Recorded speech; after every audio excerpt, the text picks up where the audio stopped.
والصلاة والسلام على رسول الله سيدنا محمد بن عبد الله وعلى آله وأصحابه من اتبعه. أما بعد فقد قال الله تعالى في كتابه الكريم: أعوذ بالله من الشيطان الرجيم.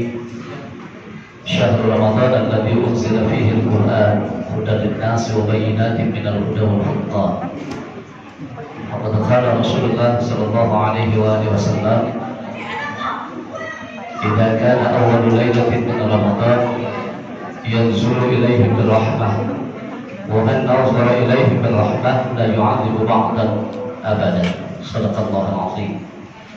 Ma'asyiral muslimin wal muslimat, shaimin shaimat, sidang salat isya dan salat tarawih Masjid Jami As-Salam yang dimuliakan Allah Subhanahu wa taala. Wabil khusus pengurus DKM Masjid Jami As-Salam beserta staf dan jajarannya. Kita semua sebagai hamba Allah yang dirahmati, bersyukur kita atas izin Allah, malam ini kita masih bisa menikmati suasana kemuliaan bulan suci Ramadan, sehingga kita dapat bersimpuh di hadapan Allah dengan melalui salat kita.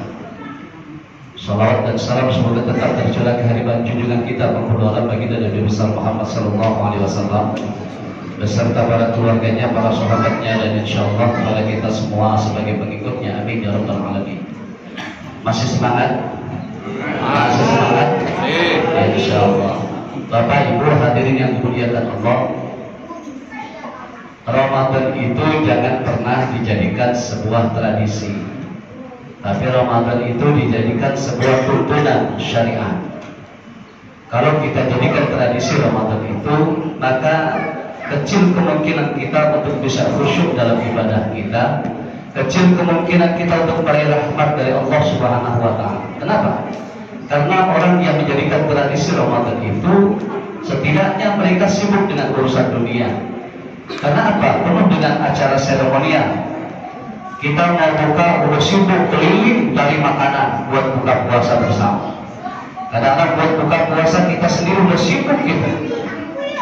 Yang mau cari usaha dagang sibuk dengan usaha dagangnya, dia buka lapak, biasanya nggak buka lapak, dia buka lapak. Jalanan Pur Cabai Cirebon penuh dengan pedagang-pedagang, sibuk semua. Lalu apalagi sibuk lagi orang nanti punya agenda buka puasa bersama dengan keluarganya, dengan alumni, dengan sebagainya macam apa macamnya. Sibuk orang dengan itu semua. Kenapa? Tradisi sudah. Belum lagi tradisi yang di dalam ibadah sendiri tradisinya. Mana dia tradisinya? Kontestasi imam. Iya, kontestasi imam. Imam dijadwalkan oleh pengurus masjid. Pokoknya yang sudah bisa baca Al-Quran siap jadi imam. Yang nggak terpilih jadi imam ngambek, pindah masjidnya. Kalau mau sholat di situ bukan jadi imam, gua pindah aja meninggal. Iya, pindah. Gara-gara apa? Ajang kontestasi keimaman itu sekarang memang merebak semenjak dulu. Iya. Akhirnya apa? DKM bingung, dilema. Dia nggak pilih, dia ngambek. Dipilih juga saya habis, diprotes sama jamaahnya. Kenapa? Bacaannya nggak pas. Kan begitu kalau kita jadikan tradisi itu Ramadan itu. Tapi kalau seandainya Ramadan kita jadikan tuntunan dalam syariat kita mencari keutamaan.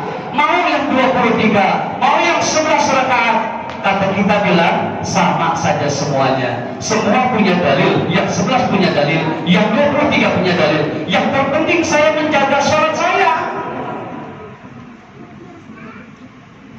Imamnya cepat, imamnya lambat, terserah urusannya dia. Ya, yang terpenting saya menancapkan diri saya, niat saya dengan takyidun niat saya untuk ibadah mencari kemuliaan Ramadan. Padahal Allah sudah kasih fasilitas, saudara. Mana fasilitasnya? Man taqarraba bi khaslatin kana kaman adda fardatan fi ma siwa, wa man adda fardatan kana 70 fardatan fi ma siwa. Siapa orang yang melaksanakan segala sesuatu yang sunnah, Allah balas dengan ganjaran pahala yang wajib.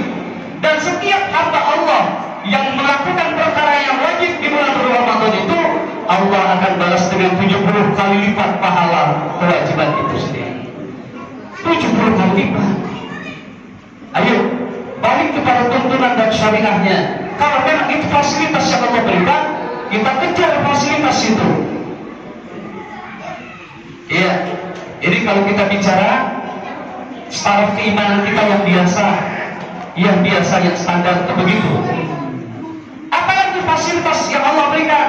Idza kana awwal lailatin min Ramadan yanzuru ilaihim birrahmah wa man nazara ilaihim birrahmah la yu'adzibu ba'dan abada. Ini hadis ini yang menjawab bahwa tidak ada 3 fase dalam Ramadan. Ya, ini hadis ini yang menjawab nih.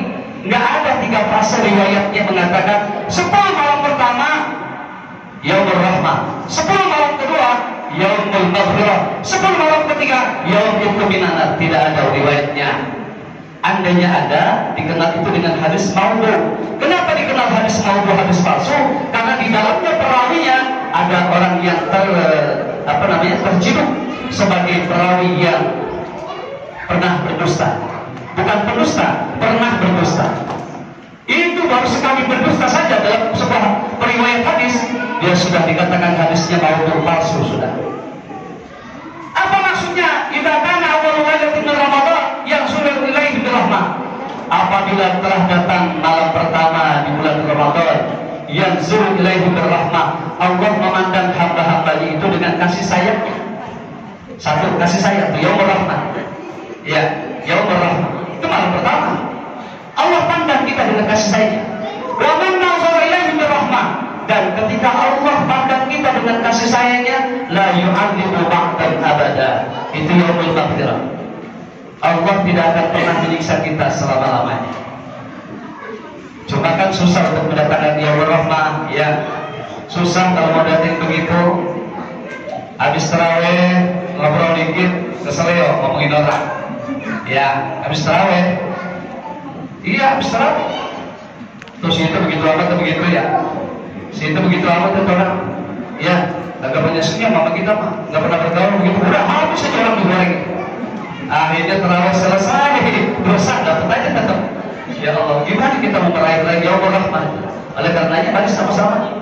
Jangan pernah jadikan tradisi Ramadan itu kita jadikan sebuah tuntunan syariat. Ya, kalau kita jadikan tuntunan syariat min awal ila akhir, dari pertama Ramadan sampai akhir kita punya kesemangatan kita dalam ibadah, punya kesemangatan ibadah dalam ibadah kita, dalam keyakinan kita. Oleh karena itu nanti pada saat kita mulai lebih terasa, itu lebih terasa. Ya, sentuhan-sentuhan korban kita, taraf grafik keimanan kita akan terus menaik. Ya, jadikan puasa sebagai perisai kita, sebagai tameng kita untuk menghalau setiap perbuatan kemaksiatan dan dosa. Ya, yang terakhir, banyak-banyak istighfar kepada Allah di bulan suci Ramadan ini. Ya, banyak beristighfar. Kenapa? Dalam hadis qudsi dikatakan la anil mudhibina ahabbu ilayya min zajril musabbihin. Suara tangisan, jeritan tangisan orang yang meratapi dosanya. Kata Allah, ahabbu ilayya min zajril musabbihin. Lebih aku cintai ketimbang suara gemuruhnya orang-orang yang sedang bertasbih. Orang yang bertasbih saja kalah derajatnya dengan orang yang selalu beristighfar di hadapan Allah. Yakinlah bahwa dosa kita banyak. Kita banyak berhasil dosa ini dalam diri ini. Ya, yakin. Oleh karenanya setiap hari harus kita hajar dengan istighfar. Karena dalam sebuah kaidah tasawuf itu dikatakan la saghir ma'al istimrar wa la kabair ma'al istighfar. Tidak ada dosa yang kecil kalau kita kerjakan terus-menerus, dan tidak ada dosa besar yang ketika suatu saat atau setiap saat kita beristighfar kepada Allah, pasti Allah ampuni segala dosa kita. Semoga ini bermanfaat buat kita, wabil khusus buat diri saya pribadi. Terima kasih, mohon maaf, na ahsanal kalam wa abyadan Allah kalamullah man qul alam lil jalali wal ikram. Wassalamualaikum warahmatullahi wabarakatuh.